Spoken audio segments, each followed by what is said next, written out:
근데 오늘 장에서 엔달러가 또 살짝 좀 출렁하더라고요. 엔이 강세였죠. 예, 이건 어떻게? 요거는 그동안 너무 했었던 부분에 대한 약간 되돌림이라 보시면 될 것 같고요. 지금 시장에서 얘기하고는 엔캐리 청산의 얘기도 일부는 맞는데 대부분은 틀린 얘기입니다. 무슨 얘기냐면 예.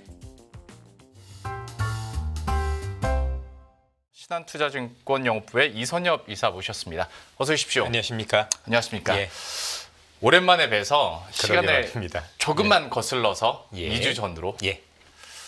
분위기 살벌했거든요. 어려웠습니다. 네, 예. 그리고 그때는 많은 분들한테 여쭤봐도 말씀을 많이 좀 아끼셨어요. 왜냐하면 당장 화요일에 장이 어떻게 될지 추가 폭락이 있을지 없을지도 모르는 상황이었기 때문에 그때 이사님은 좀 어떠셨을까? 어떻게 대응을 하셨을까? 궁금증이 있습니다. 물론 뭐 결과론적인 이야기일 수는 있습니다만 그때 하락장을 이사님께서는 어떻게 넘기셨습니까? 우선 선제적으로 이 정도까지는 아니어도 지수가 조정을 제법 있겠다라고 생각을 해서 먼저 그 이전에 현금 비중을 많이 높여놨었고 예. 크게 폭락하던 날 전부 다 채웠습니다. 아. 우선 우리 그 연합뉴스를 통해서 이 프로그램을 통해서 제가 6월에 방송한 걸 보시면 네. 6월에 방송한 거 보시면 요 실업률 요거 때문에 미국이 조만간 그 샤메를 이런 것들 때문에 경기 침체 논란이 있을 가능성이 높고 네. 그러면 지수가 제법 조정을 받을 수 있습니다라고 말씀을 드렸었고요. 예. 또 이제 뭐 여기 말고 다른 매체 뭐 Y 뭐 거기에서도 대놓고 야 이게 샤메룰이라는 게 조만간 나올 텐데 거기 아마 7월 18일인가 그때쯤이었던 것 같은데 요것 때문에 이번에 시장이 제법 조정을 받을 것 같습니다라고 말씀을 드렸었습니다. 예. 그리고 어쨌든 그 줄인 상황에서 하락이 왔고 하락이 와서 첫날은 아니고 그 200몇 포인트 빠지던 날은 이 정도면 너무 강하구나라고 생각을 했고 이게 실제 경기 침체를 반영한 지수인데 사실은 경기 침체는 아니다라고 생각을 했기 때문에 저는 과감히 액션을 했습니다. 그때 당시만 하더라도 네. 경기 침체가 마치 온 것처럼 예. 시장이 반응을 했었고 물론 뒤에서 제가 또 여쭤보긴 할 테지만 그 알고리즘 매매가 이제 거기에 맞습니다. 더해지다 보니까 예. 낙폭이 커졌었는데 오히려 그때를 그러면 결과적으로 지혜롭게 이용을 하신 거고 증거는 이미 유튜브에 엄청 많이 남아 있으니까 뭐 50만 회가 넘었더라고요. 네, 저도 예. 일부분은 봤습니다. 네. 근데 그때까지만 해도 사람들이 야, 미국 지표 잘 나오고 경제 그렇게 튼실하다는데 그리고 그때 당시까지만 하더라도 뭐 엔캐리 청산 이야기나 샤메 법칙은 잘 안 나오던 얘기였고 예. 8월 5일에 샤메 법칙을 수십 번 얘기를 했던 날이기 때문에 맞습니다. 이미 그 전조를 보셨다는 건데 그러면 그때와 지금의 미국 경제 자체는 달라지지 않았다라고 우리가 생각하면 되는 겁니다. 맞습니다. 실제 그 당시에 나왔던 샤메 룰이 작동을 하면서 이 샤메 룰 자체, 이름 자체가 이제 리세션 인디케이터다 보니 예. 경기 침체 논란이 굉장히 커졌다라고 보시면 될 것 같고 그 이후에 나왔던 경기 지표들 예를 들어서 ISM 서비스업 지표, 그다음에 소매 판매 여러 가지 지표들은 우리가 생각했던 경기 침체 우려가 다소 과도했구나 안도해 주기에 네. 저희들이 좀 충분했다라고 생각을 하고 있고요. 뭐 전반적으로 놓고 보면 이미 경기가 둔화되고 있는 거는 사실인 것 같아요. 네. 그래서 이미 이번 급락이 있기 전에도 지수는 조정을 받고 있었는데 그런 상황에서 시장에서는 그 샤메룰이라는 게 작동을 하니까 뭔가 나름대로 이제는 우리가 생각했던 것보다 더 경기가 빠르게 식어가고 그 정도도 강한 거 아니냐라고 생각을 했지만 실제 나오고 있는 여러 가지 지표들 또 향후에는 여러 가지 것들을 종합을 해봤을 때 아직까지는 그 우려가 저는 여전히 과도하다. 또 다만 앞서도 말씀드린 경기가 일정 부분 둔화될 수밖에 없었고 그래서 지수 10% 정도는 제가 볼 때는 일정 부분 우리가 용인을 해야 되는 게 맞는 것 같은데 실제 지수는 그보다 훨씬 더 큰 폭으로 빠졌지 그렇죠. 않습니까? 네. 그래서 저는 실제 시장이 하락해야 될 것보다 너무나도 과도하게 하락을 했다라고 생각을 했고 그리고 그 기저에는 알고리즘이 있다라고 말씀을 드렸었습니다. 한번 장표 한번 보시겠습니다. 네. 예. 첫 번째 장표를 한번 보시면은요. 그림이 보이실지 모르겠는데 이거 지금 차트가 보이시나요? 첫 번째 예, 나오네요. 예, 제가 지금 보이는 거 좀 뒤로 넘겼는데 저희가 말고. 그러면 안에서 조치를 한번 해드리겠습니다. 약간 연결에 연결이 좀 문제가 있는 연체가 것 생겨서 같은데. 예. 먼저 설명해 주시면 저희가 안쪽에서 예, 한번 조치해드리겠습니다. 알겠습니다. 최근에 여러분들 제가 보고 있는 이 장표를 보시면 이 장표가 잠시 후에 좀 나올 것 같은데요. 우리가 2008년 금융위기 이후에 2008년 금융위기에 글로벌 시장의 펀드 플로우입니다. 이 펀드 플로우를 보시면 진짜 놀랍도록 글로벌 시장에 들어온 모든 펀드 플로우가 흔히 얘기하는 패시브 중심으로 자금이 유입됐고 반면에 액티브 펀드로는 자금이 유출됐습니다. 거의 데칼코마니처럼 이게 무슨 의미냐? 대부분의 패시브 펀드는 여러분 잘 아는 파생 상품입니다. 예. 이걸 ETF라고도 얘기를 하죠. 네. ETF를 중심으로 한 글로벌 파생 상품 중심으로 모든 펀드들의 돈이 이쪽으로 몰리기 시작을 했고 이런 펀드들은 헤지 펀드와 더불어서 프로그래밍이 많이 돼 있습니다. 지금 보이시죠? 예, 요 그림을 놓고 보시면 지금 오른쪽 그림을 놓고 보시면 요 청색 선으로 보이는 것, 그렇죠? 청록색이죠. 요게 4.9 이렇게 돼 있는 요 자체가 여러분들이 지금 보시는 것처럼 글로벌 거트 펀드 중에서 패시브 펀드입니다. 예. 다시 한번 요게 파생 상품이라고 보시면 되고 이게 왜 파생 상품이냐? 마가른 펀드는 펀드인데 ETF라고 보시면 될 것 같아요. ETF 중심에 그리고 그 ETF는 여러분들 잘 아시다시피 이름에서도 보여주는 것처럼 지수 상장 펀드라고 그래서 나름대로 파생 상품이고 우리가 알고 있는 전통적인 그런 펀드들 있죠. 주식형 펀드에서는 지금 여기 아주 진한 남색으로 보이시는데 예. 자금이 유출되는 걸 보실 수가 있습니다. 그래서 글로벌에서 어마어마한 규모로 이렇게 이제 글로벌 시장의 모든 펀드의 어떤 형태 자체가 파생화된 펀드로 이렇게 존재를 하다 보니까 이 펀드들은 프로그래머화되어 있어서 그러니까 파생 상품을 움직이는 프로그래머들에서 프로그래머화되어 있어서 같이 연동돼서 같이 움직입니다. 그래서 그렇죠. 네. 특정 조건이 걸리면 전부 다 물량을 동시에 쏟아내고 그다음에 특정 조건이 또 걸리면 전부 다 또 매수 버튼을 누르게 되는 이런 형식으로 되는데 이 친구들은 생각을 하는 게 아니라 그 조건에 따라서 그냥 움직일 뿐인 겁니다. 그렇죠. 예를 들어서 샤메의 법칙이란 그 룰이 들어가 있을 거고요. 그래서 그게 작동하면 그냥 쏟아내는 거예요. 침체라고 볼 거니까 나름대로. 그래서 작동했다고 보시면 되는데 근데 실제 작동을 했던 거는 다른 것 때문에 이렇게 작동을 하게 되는데 가장 큰 우려는 일단 샤메 룰이라는 게 들어오면서 시장의 가장 큰 우려는 이렇게 되면 미국의 경기 침체가 빨라지는 거 아니야가 첫 번째로 작동을 했고 그렇게 되면 누가 보더라도 올 연말까지 금리 인하가 예상보다 커지겠는데 이게 사실은 지수를 움직인 건데요. 네. 예상보다 금리 인하가 더 커지면 당연히 미국과 일본의 금리 차가 줄어들겠죠. 네. 그 당시에 일본은 금리를 한번 올렸고 7월 네. 31일 날 그런 상황에서 미국의 경기 침체 우려 때문에 금리를 더 내린다라고 해서 미 국채 금리가 마구마구 떨어지니 둘의 금리 차이가 줄어들면서 엔화가 초강세로 전환이 됐던 겁니다. 그렇죠. 그리고 그 엔화가 초강세가 되면서 대부분의 헤지 펀드들 또는 이런 프로그램에 있던 펀드들은 포지션이 어땠었냐면 N을 약세 포지션으로 글로벌 역사상 가장 많은 N을 약세 포지션으로 강하게 쥐고 있다가 사실 이게 대규모로 청산이 됐는데 그렇죠. 말이 청산이 됐지 거의 거덜이 났습니다. 예. 우리 편으로. 그러면서 가지고 있던 주식도 반대 매매 당하면서 나온 현상입니다. 이 증거를 한번 제가 또 보여드리도록 할게요. 여기 지금 여기서 볼지 연결이 모르겠네. 원활하지 않아서 예. 페이지 수를 말씀드리면 예. 안쪽에서 8페이지입니다. 띄워준다고 합니다. 8페이지 한번 보여주시면요. 예. 자, 8페이지 보시면요. 요게 엔화에 대한 매도 포지션, 숏 포지션, 즉 이 포지션은 엔화가 약세로 간다는 포지션인데 보시면 이전에 2010년대부터 보면 이게 역사상 어마어마한 규모인 거 보이시나요? 어마어마한 규모였었죠. 그죠? 예. N은 다 약세로 갈 거야. 약세로 갈 거야라고 어마어마하게 약세 포지션을 취해냈다가 그게 있고 나서 요거 보이시나요?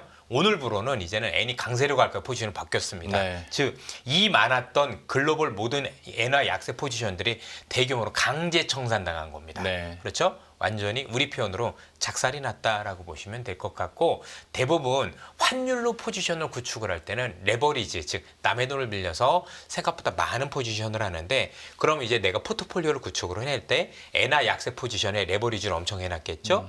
근데 여기서 대규모 손실이 나니까 밸런싱을 맞추려면 어떻게 돼요? 가지고 있는 주식도 강제로 팔게 되는 즉 이 포지션 안에서는 N은 약세로 가는 걸로 그러면서 미국 주식, 한국 주식, 대만 주식, 일본 주식은 더 올라 올라가는 거로 포지션을 취해놨었을 거예요. 네. 그러면서 이게 강제 청산되면서 그 포지션에 있던 주식들도 전부 다 쏟아냈다. 이게 알고리즘 매매의 어떤 부분이라고 보시면 될 것 같습니다. 지난 8월 5일 이후에 있었던 시장의 반응들을 쫙 연결지어서 정리를 해주셨고 여러분들도 한번 복기를 하실 수 있을 것 같습니다. 그리고 마지막에 보여주셨던 표 같은 경우에는 사실 이 같은 표 때문에 덕분이라고 해야 될까요? 지난주 말 부분에서는 야 이제 N 캐리 청산은 거의 다 마무리되지 않았겠어? 숏 포지션이 이제 어느 정도 0에 수렴하다 보니까 이제 그렇게 얘기가 됐었는데 듣다 보니까 궁금한 게 근데 오늘 장에서 N 달러가 또 살짝 좀 출렁하더라고요. N이 강세였죠. 예, 이건 어떻게? 요거는 그동안 너무 했었던 부분에 대한 약간 되돌림이라 보시면 될 것 같고요.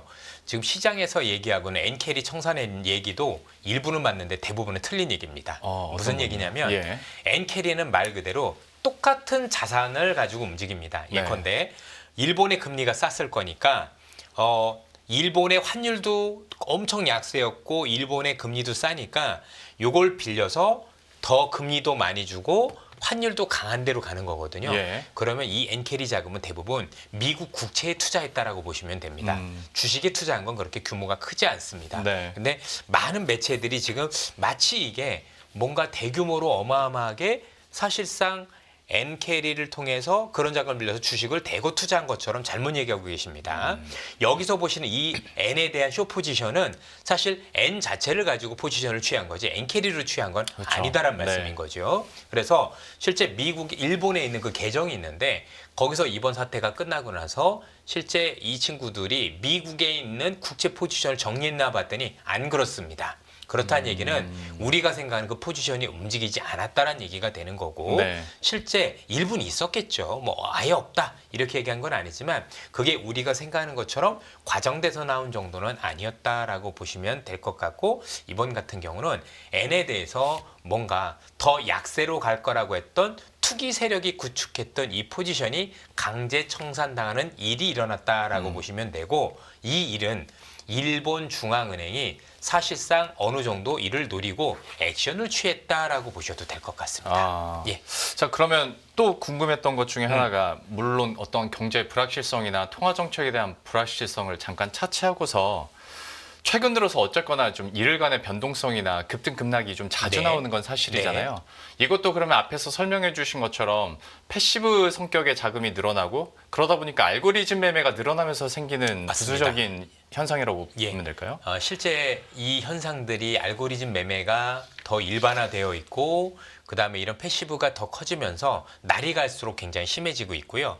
그래서 이전과는 다르게 상승도 너무 급하게 이루어지지만 네. 하락, 예를 들어서 우리가 2018년 10월에도 하락이 있었고 예. 또 우리가 코로나 때도 하락이 있었었죠. 네. 기억을 해보시면 이번과는 마찬가지로 전부 다 급락이었어요. 그렇죠. 이게 뭔가 패턴 자체가 왜냐면 보통 경기가 침체로 가면 급락이 나오질 않아요. 자, 경기가 침체로 나면 일반적인 하락은 사실 하락의 폭은 큰 건 맞아요. 그런데 아주 길고 오래 빠져요.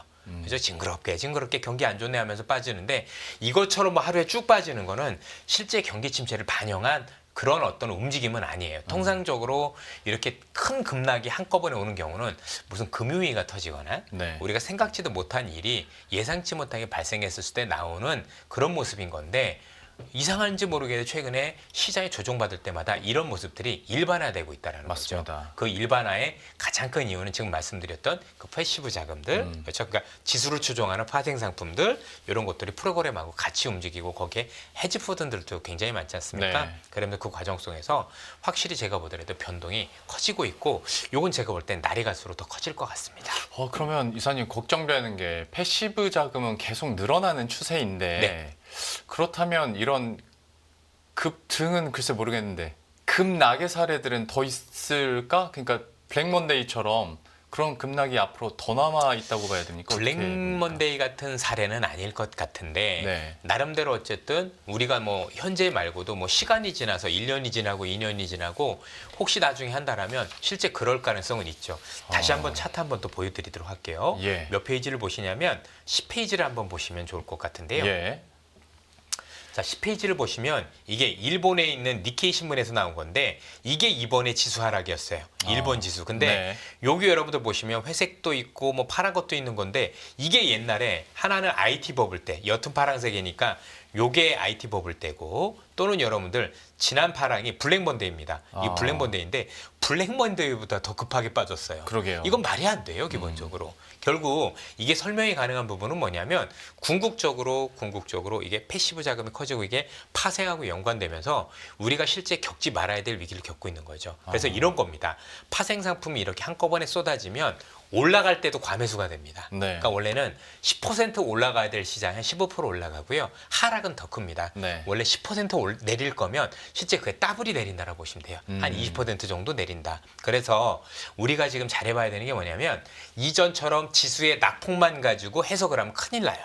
예전에는 실제 지수 10%면 이 정도면 경기도나 지수가 20%면 추세가 다 깨졌고 그다음에 경기 침체가 올 걸 반영하는 거야라고 하는 건데 그게 원래 고점 대비라서 한꺼번에 급락한 경우 이런 경우가 없어요. 네. 그래서 실제 이렇게 하락했었을 때는 조금 더 면밀히 따져봐야 돼요. 이게 진짜가 맞는지 뭔가 과하게 이런 어떤 파생상품들이 반영한 부분은 없는지 고민을 많이 해봐야 됩니다. 그러니까 우리가 실적 지표 나왔을 때 어느 정도 선이면 서프라이즈인지 어느 정도 선이면 쇼크인지 네. 우리 안에서 해놓은 룰이 있잖아요. 그럼요. 지수도 마찬가지 그런 게 있었는데 지금은 옛날 그 방식대로 가다가는 이건 아닌 거죠. 알고리즘 매매가 예, 해석이 안 된다. 맞습니다. 그리고 제가 아까도 뭐 어떤 말씀을 드렸냐면 일본 중앙은행이 뭔가 이번에 나름대로 N 약세 포지션을 취했던 투기 세력들을 한번 손보기 위해서 했다라는 증거를 또 말씀드리도록 할게요. 예. 지금 10페이지 한번 차트 한번 봐보세요.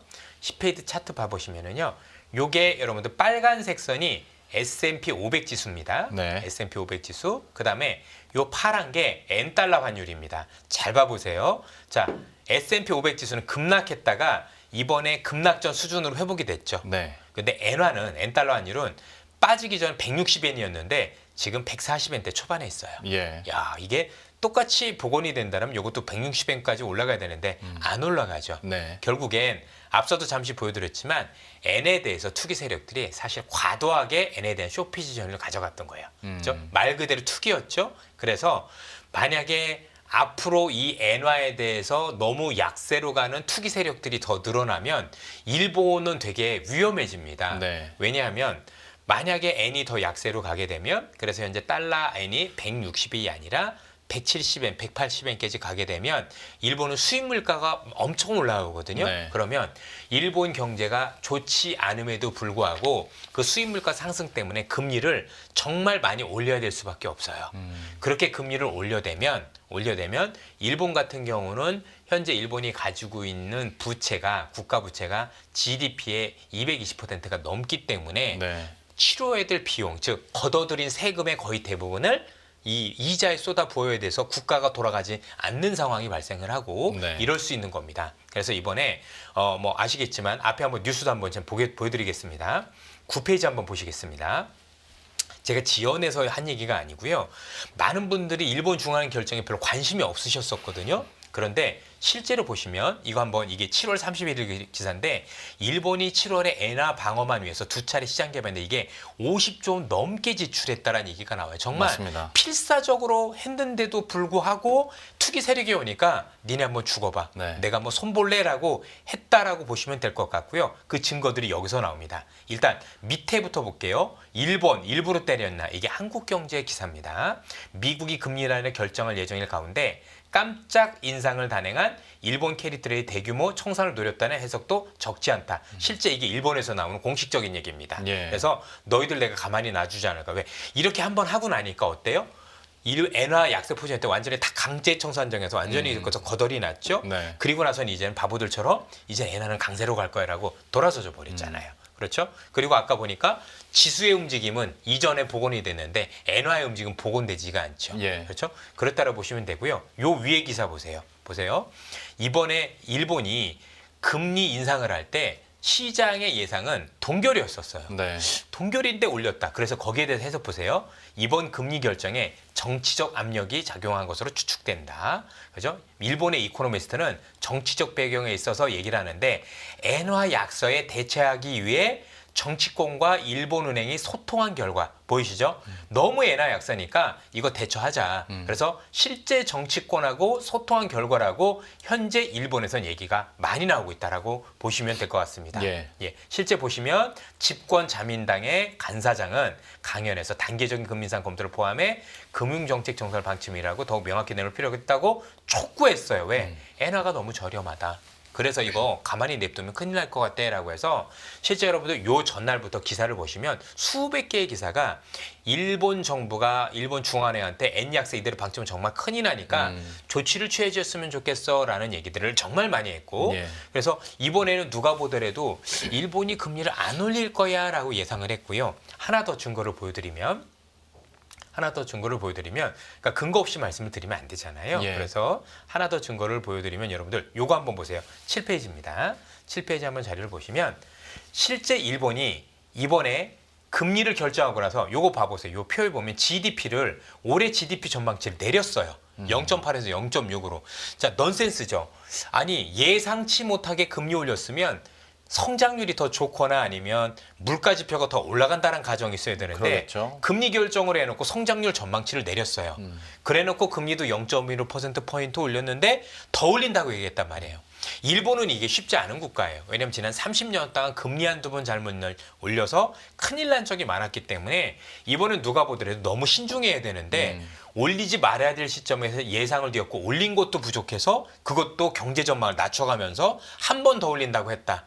이건 누가 보더라도 목적 자체가 뭔가 물가를 잡기 위한 수단이었다라고 판단하기보다는 맹목적으로 놓고 보더라도 이번에 엔화 투기 세력을 근절하기 위한 어떤 부분에서 조치가 취해졌을 가능성도 배제할 수 없다라는 걸 간접적으로 전 증명을 한다고 생각을 하고 있습니다. 그래서 이번에는 어느 정도 얘기했느냐. 요거 한번 보세요. 아까도 제가 말씀드렸던 일본의 지금 GDP 대비 정비 부채율이 250%가 넘어요.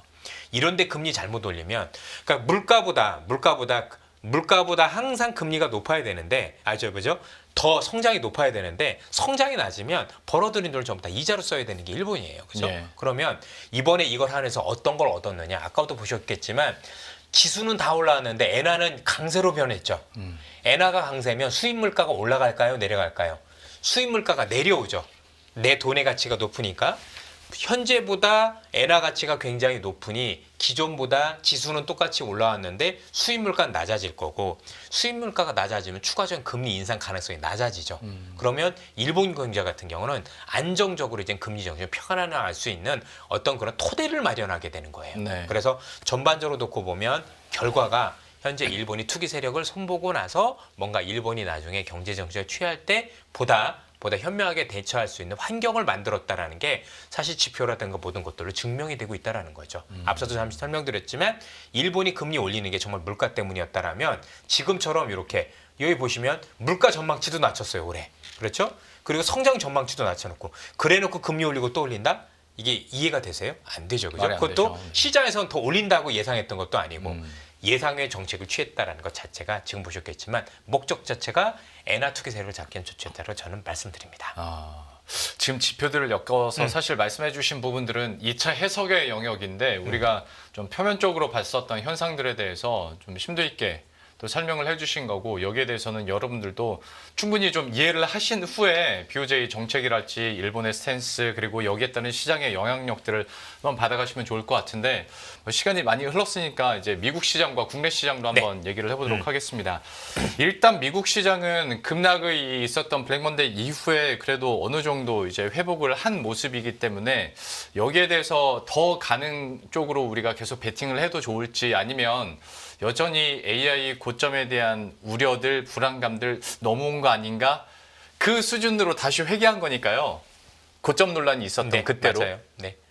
지금 상황에서는 이런 빅테크, AI 관련주들은 미국의 기업들은 어떻게 봐야 됩니까? 우선 제가 볼 때도 지금 시점에서 제일 중요한 게 그 판단인 것 같습니다. 왜냐하면 제가 여러 방송을 보면 그분들이 맞다 틀리다를 떠나서 시장의 의견들이 이것 때문에 갈리는 것 같아요. 네. 그러니까 어쨌든 지금 미국의 경기 침체가 올 거고 AI가 그동안 버블이었기 때문에 이제는 하락할 일만 남았다라는 게 한 축인 거고 예. 또 다른 한 축은 그동안 많이 올라서 단기적으로는 좀 가격 부담이 있는 거지만 현 시장에서 일단은 반등 이후에 다소간의 어떤 다지기 또는 기간 조정 이후에 결국은 재상승을 모색할 가능성이 높다라는 축으로 나뉘는데 저는 후자에 속합니다. 예, 저는 현재 있는 AI가 뭐 그동안에 조금 비싸다란 논란에 대해서는 저도 이견이 없습니다. 엔비디아만 하더라도 PER, 퍼 기준으로 보면 이전에 비해서 많이 올라온 것도 사실이기 때문에 네. 다소 조금 비싸지 않았나, 그다음에 조금 과열되지 않았나라는 데 대해선 이견이 없으나 이게 뭔가 버블이었고 그래서 이제는 AI가 더 이상 생명을 다했으니 그동안에 너무 우리가 과도한 기대였으니 이제는 하락할 만한 일이 남았어라는 게 아니라 조만간 제가 볼 때는 시간을 다지는 기간이 일정 부분 지나고 나면 예. AI는 다시 저는 올라갈 거라고 생각을 하고 있고요. 그렇게 말씀드릴 수 있는 근거 중에 여러 가지는 뭐냐면 미국에서 또는 글로벌에서 조만간 AI와 관련된 비즈니스 모델이 본격화될 것 같아요. 물론 그 비즈니스 모델이 우리가 생각하는 것처럼 와 이게 뭐 이 정도로 투자한 정도로 돈을 벌어 이렇게 생각하는 사람들은 그동안 성장주에 대한 매매를 안 해보셨던 분들이거나 아니면 분석을 못 해보셨던 분들입니다. IT 버블 때도 똑같은 얘기를 했어요. 이렇게 투자하고 돈 벌어? 지금 어때? 지금까지도 올라오고 있잖아요. 네. 그렇지 않습니까? 그리고 우리가 IT 버블 때 기억하시는 분이 있는지 모르겠지만 비즈니스 모델이라고 부르는 게 한국에서는 새롬 기술 같은 거였었어요. 예. 새롬 기술에 다이얼패드라 그래서 인터넷으로 전화를 하면 국제 전화를 무료로 할 수 있어. 예. 그것 때문에 주가가 100배가 올라요. 지금 같으면 어이가 없지만 그 당시는 그게 획기적이었다라는 거죠. 그러면 올 하반기에 들어서 미국에서 또는 글로벌에서 야 AI가 이렇게 돈을 버는 거구나. 또는 반대로 이걸 활용하니까 이렇게 비용이 줄어드는 거구나. 정말 줄어들 수 있구나. 라는 어떤 당위성이 확보가 되면 아 그동안 투자했던 것 자체가 정말 정당화되는구나 라는 부분들이 저는 올 거라고 생각을 하는데 그게 뭐 오늘 내일 이렇게 올 것 같지는 않는데 예. 약간 시간을 두고 가능성이 있다고 보여집니다. 뭐 구체적인 사례를 들어드리면 뭐 이게 사례가 될지는 알 수 없지 모르지만 미국에서 아마 조만간 내년이나 이때쯤에 현재 휴머노로이드라는 로봇을 실제 자동차 만드는 현장에 투입한다라고 하죠. 아마 제가 알기로는 피규어라는 로봇이 BMW에 제일 먼저 투입이 되는 거로 알고 있습니다. 네. 그러면 로봇이 실제 현장에 투입되면 처음엔 어떨까요? 어버버하지 않겠습니까? 야, 뭐 저거 가지고 지금 당장 되겠어? 이런 생각하시면 큰일 나요. 이거 조금만 고치면 와 조만간 사람을 대처하겠는데라는 쪽으로 가셔야 돼요. 네. 사람을 대처하면 저 친구는 월급 달라고도 안 할 거고 밥 달라고도 안 할 거고 그렇죠? 그다음에 농성도 안 할 거고 24시간 일할 거고 그러면 실제 차를 만드는 비용이 획기적으로 줄어들 수 있어요. 그러겠죠. 그렇죠? 그러면 차를 반값에 만들 수 있겠는데 이게 AI의 미래인 거예요. 지금 이미 벌어지고 있는 게 중국의 우한이라는 데서 자율택시가 다니고 있거든요. 네. 이 자율택시를 타면 그러니까 이제 기사가 없는 택시죠. 타면 택시 가격이 절반이에요. 그래서 지금 우한에서는 택시 기사들이 농성하고 난리가 났어요. 저 친구들 때문에 내 일자리가 뺏긴다. 자, 사회적으로 보면 저것 때문에 일자리를 뺏기는 것처럼 보이지만 네. 주식 측면에서 보면 저것 때문에 사람을 안 써도 되는 비용이 줄어드는 거예요. 그렇죠. 주가는 거기에 반영을 하는 겁니다. 그러니까 이런 일들이 일어나는지 우리 하반기에 지켜보자라는 겁니다. 저는 그리고 그게 하반기에 단순히 하반기에 일어날지 아니면 내년 연초에 일어날지 모르나 그게 저는 조만간 머지않은 시기에 일어날 수 있다라고 보고 그러면 그 일어나는 시기에 맞춰서 지금 쉬고 있는 이 AI 관련주들이 다시 상승 모멘텀을 찾을 거라고 저는 개인적으로 판단하고 있습니다. 사실 주식시장에서 개인 투자자들이 AI에 대해서 갸우뚱했던 이유 중에 하나가 사실 성장주는 더 길게 보긴 해야 됩니다만 언제까지 돈 이렇게 퍼기만 할 거야. 그렇습니다. 비용 절감이 되든 비즈니스 모델이 나오든 뭔가를 보여줘였는데 그게 이제 곧 나올 수 있을 가능성이 상황이 높은 됐고. 거죠. 예. 왜냐하면 이미 중국도 자율주행하고 있는데 미국도 할 수밖에 그렇죠. 없는 거잖아요. 예. 그렇죠? 그리고 또 하나 좀 꼭 부탁드리고 싶은 거는 저같이 경제를 전망하는 사람이 AI를 알면 솔직히 얼마나 알겠습니까? 그래서 진짜 AI에 대한 미래는 AI 전문가 아마 우리 연합에도 나오실 거고 또 여러 유튜버도 전문가들이 계신데 그분들 얘기를 들으셔야 됩니다. 일단 경제 전망한테 듣는 AI는 제가 보기엔 다 빵점입니다. 안 그래도 저희가 그래서 지난주에 반도체 전문가도 그러니까요. 부르고 직접 현장에 있었던 사람들 많이 불렀어요. 정말 제가 볼 때는 아무것도 모르면서 AI를 얘기하는 분들이 너무 많죠. 버블이라고. 본인들이 뭘 알고, 그죠? AI가 어떻게 됐는지 저도 잘 모르거든요. 그래서 그거는 그분들 말씀 듣고 판단하는 게 맞지 않을까. 제가 아니라 그분들 말씀을 듣고 정말 저분들이 얘기하는 미래가 있고 현재 기술이 있는데 그게 되겠네 하면 주식은 더 간다라고 보시면 되고 예. 야 그분들조차도 이제는 야 쓰긴 했는데 쓸 게 없어 이거 뭐 아무것도 안 될 것 같다면 그때 꺾으셔도 늦지 않고요. 일단 경제를 전망하는 분들이나 주식을 전망하는 분들의 AI 전망은 제가 볼 때는 과감하게 스킵을 하셔라라고 꼭 부탁을 드립니다. 사실 조회수 측면에서는 주식 얘기만 하는 게 조회수가 더 잘 나오긴 하는데 저희 인포맥스 라이브에서는 그래도 직접 산업 현장에 있었던 분들도 많이 모시거든요. 그렇죠. 예. 많은 시청 부탁드리고요. 그런데 이제 시간이 듣다 보니까 많이 됐네요. 예, 예. 많이 가서 바로 좀 국내로 네. 돌아올게요. 미국 같은 경우에는 이 짧은 기간 동안에 어쨌거나 낙폭을 다 만회했단 말이죠. 예. 그래서 이제 위로 갈까 아니면 횡보할까 어찌 보면 국내 투자자 입장에서는 행복한 고민 중입니다. 국내는 반등을 했다지만 반등의 강도, 회복 탄력성이 떨어지는 게 너무 눈에 보이거든요. 그렇죠. 예. 국내 특히 반도체 쪽으로는 좀 어떻게 해야겠습니까? 뭐 반도체로 문둥그려서 얘기보다 국내 증시가 아무래도 제가 볼 땐 하반기에 들어서 미국과는 조금 다른 움직임을 보일 가능성도 있어 보입니다. 그러니까 미국이 좋아도 우리가 덜 오르는 역할들이 많이 될 거라고 생각을 하는데 네. 그런 영향은 여러 가지 원인들이 있습니다만 우선적으로 생각할 수 있는 부분들은 뭐냐면 수급 여건이 너무 안 좋습니다. 예. 네. 이것도 한번 차트를 통해서 제가 한번 보여드릴게요. 예. 우리나라의 수급 여건이 얼마나 안 좋은지 몇 우선 페이지일까요? 예, 몇 페이지 보시면 될 것 같냐면 18페이지를 한번 보시겠습니다. 예.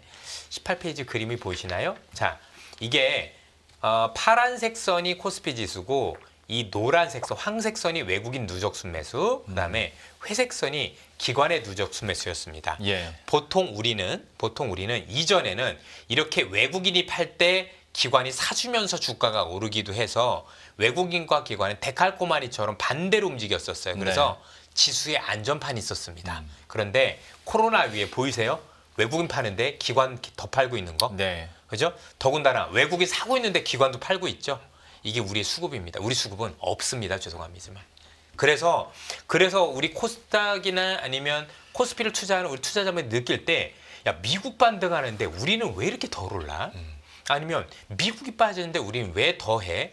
기관의 역할이 전혀 없기 때문입니다. 오히려 시장의 발목을 잡고 있는 부분도 작용을 하고 있다. 저것 때문에 기관들이 개인 투자자한테 욕 많이 먹죠. 예, 근데 이게 기관의 잘못이 아니라 기관의 돈이 다 빠져나가고 있어서 그런 겁니다. 네. 전반적으로. 그래서 아마 이 돈들이 다 빠져나가서 제가 알기로는 이 돈이 개인 투자자분들이 직접 하시는 것 같아요. 네. 예, 그러다 보니 기관도 팔고 예전에는 서로 반대로 움직였던 이 수급이 지금 미국은 그렇게 움직이거든요. 근데 우리나라는 외국인이 팔 때 기관은 더 팔아버립니다. 네. 또 외국인이 살 때도 기관이 파니 자 둘이 같이 사면 주가가 더 오를 텐데 외국인이 열심히 사도 기관이 계속 팔고 나면 우리 지수는 덜 오르고 그렇죠. 더 빠질 수밖에 없는 환경이 되어가고 있고 또 어쨌든 간에 올 연말 안에 지금 금투세와 관련해서 현재 국회에서 결정이 안 됐잖아요. 네. 저희들이 볼 땐 이 결정이 어떤 식으로든 빠르게 결정이 나야 되는데 이 결정이 또 연말까지 지루하게 늘어지면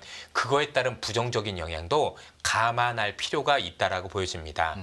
제가 느꼈던 건 뭐냐면 많은 국회의원분들께서 물론 이제 양당 모두 다 아주 현명한 결정을 내리실 거라고 생각을 하는데 최근에 있었던 여러 가지 논란을 보면 자본시장의 이해가 없는 분들이라는 게 느낌이 왔어요. 와, 이분들은 정말 제대로 모르는구나. 왜? 이게 지금 세금 얘기로 끝날 문제가 아니거든요. 네. 주식시장의 영향이 단순 세금이 아니라 나름대로 자본시장 전체 아니면 국민연금 또는 이게 나중에 벤처까지 굉장히 큰 영향을 미칠 수 있어서 이거에 대한 영향을 다각도로 또 기업들 같은 자금 조달도 문제가 될 수도 있고 여러 가지 면에서 굉장히 문제가 될 텐데 그래서 결정도 빨리 해주셔야 되고 내린 결정도 현명하셔야 되는데 이걸 미룬다라는 것 자체가 굉장히 뭔가 시장에 대한 이해가 없다. 시장에 이해가 없는 분들이 내리는 결정이 옳을 것이냐 저는 결코 그렇게 생각하지 않습니다. 그래서 정말 다시 한번 간곡하게 의회에 계신 분들한테 말씀을 드립니다. 정말 현명한 결정을 빨리 내려주셨으면 하는 바람이 있는 거고 본인들의 생각이 옳다라고 생각한 건 자가당착입니다. 모르면 많이 듣고 주변에서 들어야 되는데 제가 볼 땐 본인들이 다 안다라고 착각을 많이 하시는 의견들을 많이 받습니다. 제발 부탁드립니다.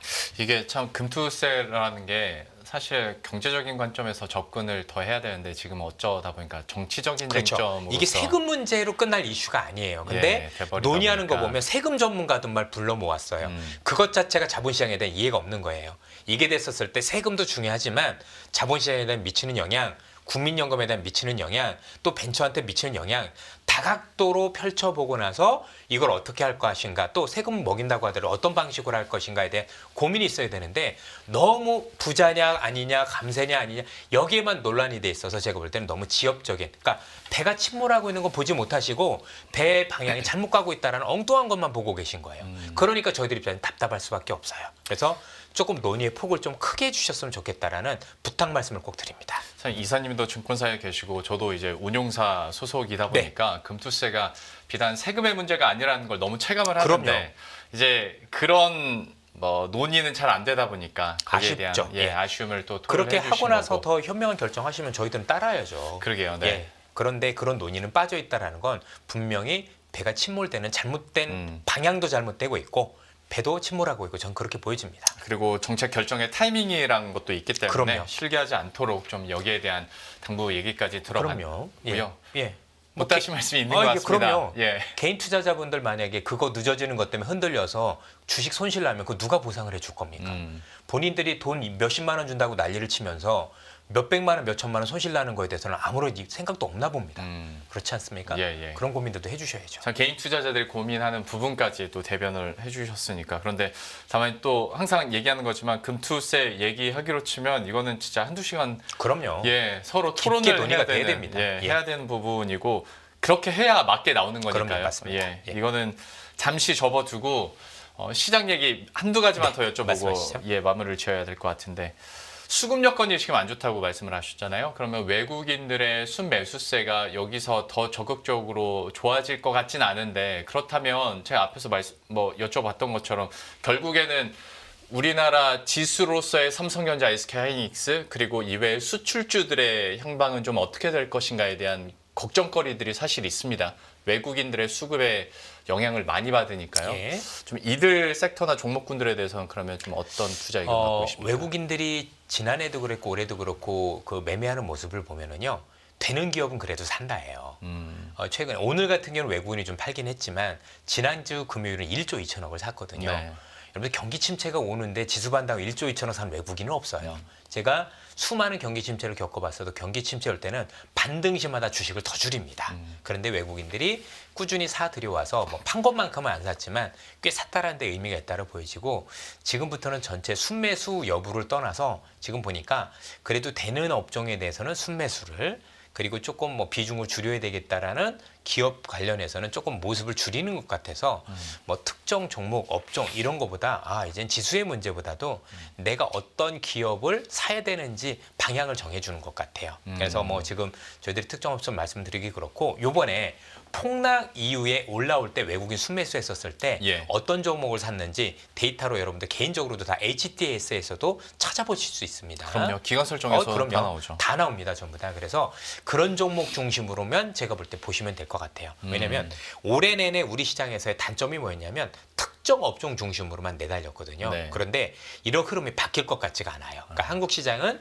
다른 국가는 다르게 지수가 전체 오르는 이런 시장이 아니라 괜찮다고 생각하는 몇 업종만 끌고 가고 나머지는 오히려 지수가 반등해도 못 따라올 수도 있을 그런 가능성이 높기 때문에 너무 제가 볼 때는 뭐 반도체 이런 쪽만 보실 게 아니라 그 외의 것에서 뭔가 그래도 업이 될 수 있는 것들 특히 외국인이 선호하는 업종들이 무엇이고 어떤 기업인지 뭔가 살펴보시고 하는 게 맞지 않을까 싶습니다. 그러니까 제 머릿속에도 문득 스쳐 지나가는 몇 개 섹터가 있는데 또 한 번 더 생각하면 여기도 그렇다고 낙폭 이전의 수준까지 다 회복한 건 그럼 아닌데 맞습니다. 예. 약간 탄력이 부족하지만 또 우리들에게는 그러면 기회가 될 수도 있겠다라는 또 그리고 생각도 들고. 다만 이제 아까 우리가 수급 여건을 말씀하셨던 것처럼 그 수급 여건이라면 우리가 생각했던 목표 수익률보다는 조금 낮게 잡아야 되는 건 맞는 것 같아요. 원래 뭐 한 30% 올라갈 여력이 있었다라면 20% 정도로 줄여 잡는다던가 그런 부분들을 국내 여건을 감안하셔서 제가 볼 때는 뭔가 시장에 임해야 되지 않을까 싶습니다. 좋습니다. 예.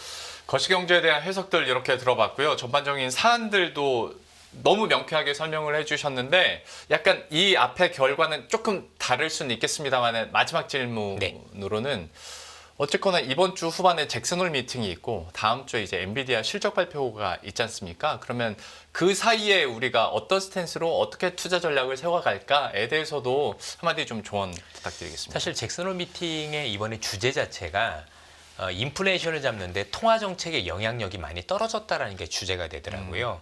그래서 제가 보기에는 우리가 생각하는 지수의 방향성을 결정해주는 얘기를 하실 것 같지는 않아요. 그래서 오히려 잭슨홀 미팅도 중요하지만 그것보다도 더 중요한 게 그러니까 이런 얘기만 안 하면 되죠. 경기 정말 침체로 갈 것 같아. 예상하는 것보다 더 안 좋습니다. 그래서 정말 금리를 뭐 50bp, 그러니까 0.5%포인트 내릴 겁니다. 이런 얘기하면 정말 망인 거고요.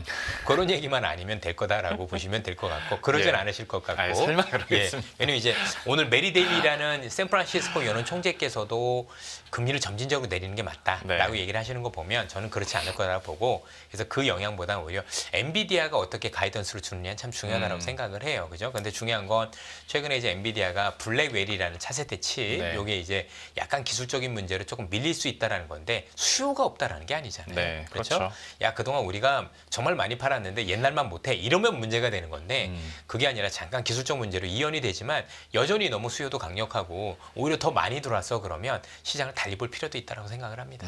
예. 알겠습니다.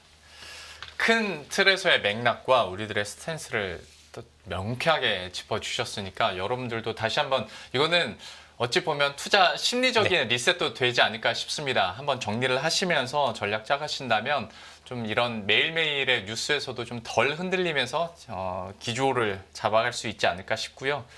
참 깊은 얘기를 하다 보니까 그만큼 시간은 빨리 가는 것 같습니다. 맞습니다. 예. 오늘 이사님은 여기서 아쉽지만 인사드리고 보내드려야 될 것 같습니다. 신한투자증권 영업부의 이선엽 이사와 함께했습니다. 오늘 말씀 예, 고맙습니다. 감사합니다.